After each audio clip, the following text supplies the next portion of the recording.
Si elle habitait en Seine-Maritime, le cas de la petite Amy a néanmoins ému tout le Chablais. En effet, depuis plusieurs mois, la tante d'Amy, originaire d'Aix-Nevais, avait inondé le massif de petites tirelires pour alerter et pour communiquer sur la maladie de Send-Off, un mal rarissime. Mais si la maladie a gagné cette fois-ci, les habitants de Thonon ne l'oublient pas pour autant. Moi, l'histoire m'a touché. On est aussi père et mère de famille.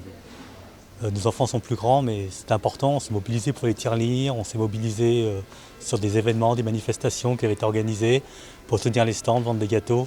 Donc aujourd'hui, quand on nous a dit qu'il y avait marche blanche, aucune hésitation. Il fallait être là pour soutenir Amy. Avec une marche blanche, un dépôt de gerbes ainsi que quelques prises de parole, le Chablais rend donc hommage à cet enfant parti trop tôt.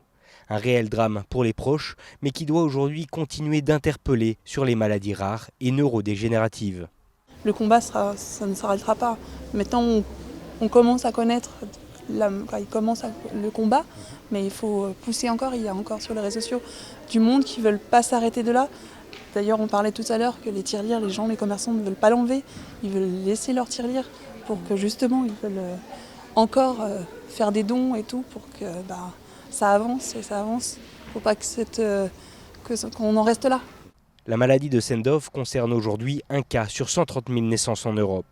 Une maladie toujours incurable aujourd'hui, mais désormais connue par de nombreuses familles, et cela grâce notamment au combat de la petite Amy.